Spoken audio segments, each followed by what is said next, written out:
Hey guys, Pokebuns here with my top 10 favorite games of 2014. 2014 has been a pretty good year for gaming this generation, and I'm excited to list off my top 10 favorite games. Make sure to leave your top 10 in the comment section below, and I'm going to leave about a minute for each game, so I'm not here for literally a whole year.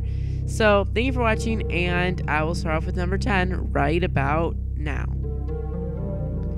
Number 10 is Pokemon Art Academy. This game was released in October, and it was basically to hold off Pokemon users and players and gamers until Oras.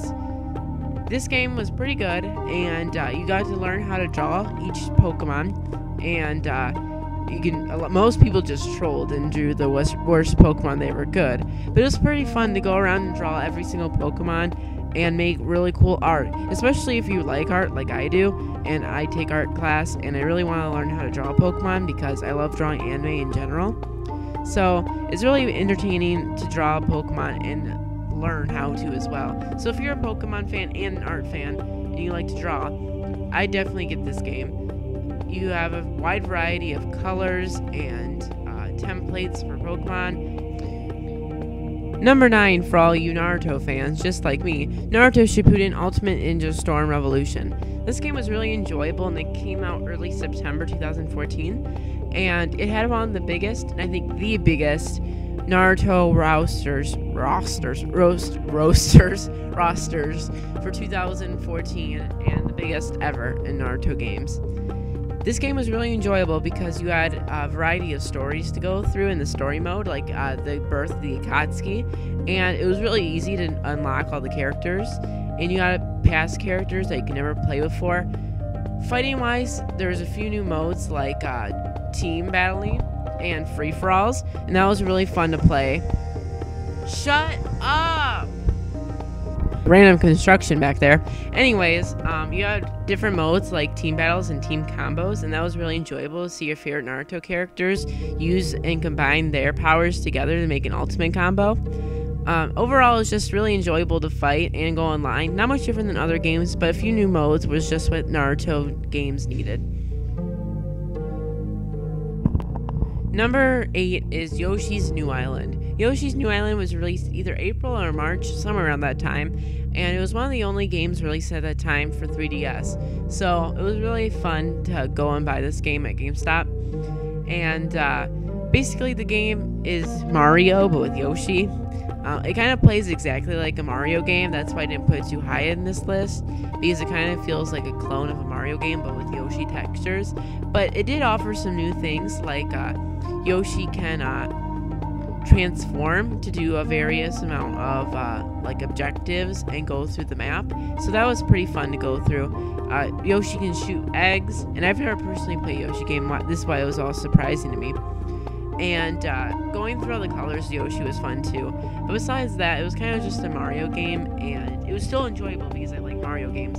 So I recommend it if you like Mario and Yoshi, because it was really fun to play as Yoshi and use all Yoshi's powers. Next on Pokebuns' super awesome list of 2014, Bayonetta 2 for the Wii U. This game was very enjoyable because it offered something that Wii U games never really offered. A over-sexualized rated R game with very bad words and explicit content, and you don't really expect that for the home of Mario and Pokemon. In this game, you get to play as Bayonetta, a war demon girl from the underworld, and she is one strong mother trucker, and she will cut you. So basically, she gets to spawn these things from the underworld, like 3-headed behemoths, dog things, and basically there's these angel-like things that you'd expect from heaven, I guess. Yeah, heaven. That's where angels come from. And you have to fight them off, and it's fun playing as like a villain type, because she's from the underworld. You have to kill the angels from heaven, and it just finally you get a game where you play as the villain you usually try to kill. So that's what's really refreshing about this game. That the fact that you're playing a rated R game on Nintendo. Anyways, I should be carrying on with this list. Next, on a more child appropriate, Pokebuns appropriate game, Kirby Triple Deluxe the pink little circle thing that sucks up things and transforms into more things. In this game, the new upgrades, Ninja Kirby, Beetle Kirby, and a few more, you get to go around the world of Kirby and basically do what you used to do with Kirby, but with new 3D-ness. I guess that's a word. This is really fun because you can now go multiplayer and face your friends and in your 3DS, which is very cool. The graphics are actually surprisingly really interesting, and the boss battles are actually pretty hard. I've had to redo a couple, like 4 times on boss 4, which I didn't really expect from Kirby. I didn't expect it to be a hard game, more like a child easy one. But I liked it, especially Flowery Woods. Like, you'd see semi-bosses throughout the game. Trying to speak over that. Anyways, I would recommend Kirby if you're a casual gamer and like Kirby, which I do. Now entering the top 5 of our list, Tomodachi Life. Tomodachi Life is seriously one of the most enjoyable games you'll ever play in your whole entire life. You get to make your Miis into an island and see what they do together. People get married, they start fights, they hate each other or they'll love each other, they'll get married, they'll make kids, they'll start a new life in a new home, not on the island. It's just incredibly enjoyable. You get to see your people go into space, sing songs, and do performances. A very, very interesting and fun game to play and see what happens with your Miis that you make. I love making my new Miis and making them love each other or hate each other, and then having kids out of nowhere. I had a Nicki Minaj and an 80-year-old grandma make a baby. Don't ask me how. And it's just beautiful. A very fun, loving game. If you have time in your hands and you want to have fun, get this game today. By the way, the grandma was secretly a man. Number 4 on our list is Fantasy Life. This is an amazing game for the 3DS that's relatively new, and it's an amazing RPG where you make your own self into the game, and you can pick a life or a job in your world and live through it, gain experience, and get stronger with whatever you are, like a witch, wizard, a paladin, a hunter, and you get to fight incredible bosses, go through this very beautiful world. This is exactly what I ever wanted an RPG to be.